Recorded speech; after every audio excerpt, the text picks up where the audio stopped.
Also das Dashboard, wo ihr da seht, das läuft jetzt schon seit sicher etwa 6 Monaten. Tracken wir da jetzt die Spotify-Follower-Daten und auch Popularity-Daten von schweizerdeutschen Artist-IDs, wo wir da manuell rein haben.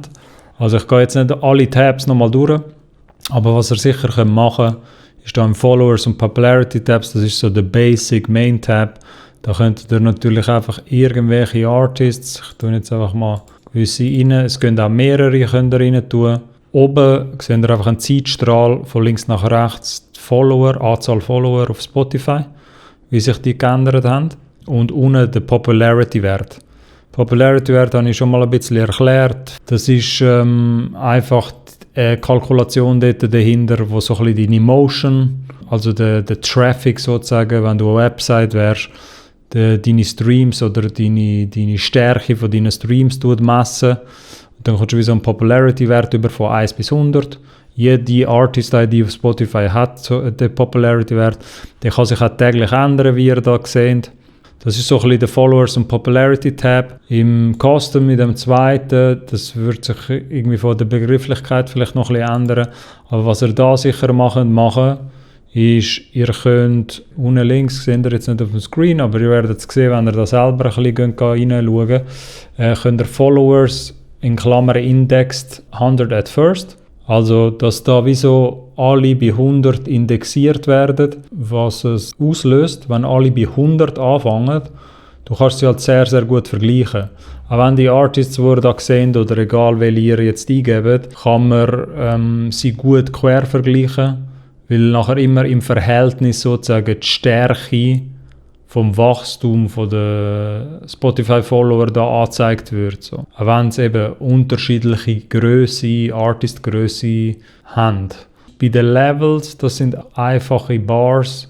Am Anfang zeigt es defaultmäßig immer die Artist-IDs an mit der wenigsten Anzahl Followers. Klar, alle, die ihr da drinnen jetzt sehen, oder generell müsst ihr euch vorstellen, alles, was ihr jetzt schauen könnt, oder die Artists, die ihr da im Dropdown sehen, die haben wir manuell reingetan, oder ich habe die manuell reingetan. Sprich, es gibt vielleicht gewisse, die vermissen ihr, oder die sind da nicht drinnen.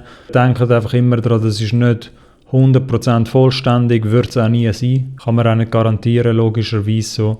Aber das Coole an dieser Levels Bar Chart da ist, du kannst halt eben einfach mit dem Minimum ein bisschen umspielen. Du kannst dann sagen, hey, gib mir einfach die Range ab 2500. Das ist so ein bisschen eine Ansicht, wo ich ein bisschen zeigen kann, wer wo in der Nähe ist von jemand anderem.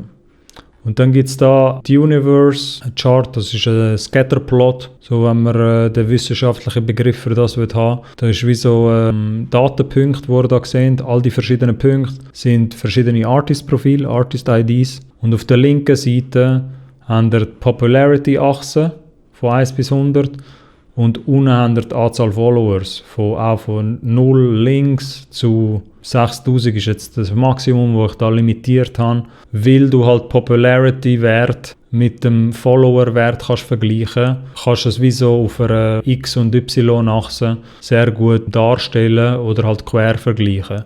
Du könntest jetzt da wie so sagen, also die Follow-Range selber kannst du natürlich auch anpassen, aber sagen wir wollen es jetzt mal so, gibt es das Feld Show Labels und das kann man selber mal testen, indem man einfach irgendwie sagt, hey, zeig mir die Labels von 0 bis 1000 Follower, aber der Catch ist, zeig mir nur die Labels, die einen Popularity-Wert haben von 15 bis 50. Und dann gehst du auf Show Labels und dann tut es auch gerade automatisch anpassen.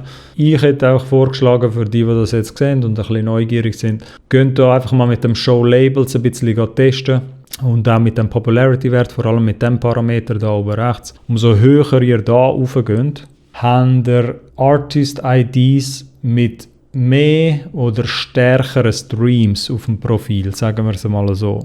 Aber mehr Streams kann auch bedeuten, du hast 5000 Streams gemacht auf einem Song oder ihr seht ein Artist-Profil mit 5000 Streams, aber die 5000 Streams sind halt in einem relativ kurzen Zeitraum passiert und sehr geballt, sozusagen, so in einer geballten Kraft und das würde den Popularity-Wert auch gegen beeinflussen.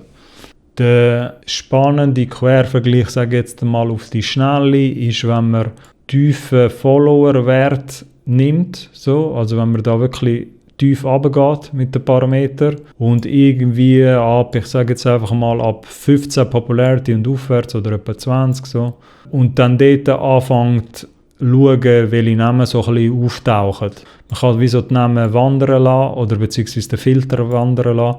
Und nachher verschiebt sich das wie so nach rechts. Nach rechts würde bedeuten eben, es kommen nachher immer mehr Namen tauchen auf, die mehr Follower, Spotify-Follower haben. Aber mich jetzt da, oder die den Kanal ein bisschen mitverfolgen, wissen, glaube mich haben jetzt immer eher die kleineren Artist-Profile interessiert und wie sie sich wiederum verhalten. Das ein bisschen zu dem. Geht sicher mal selber rein. Es werden da jetzt laufend neue Daten dazukommen. Und ja, ich würde meinen, wir sehen uns beim nächsten Mal.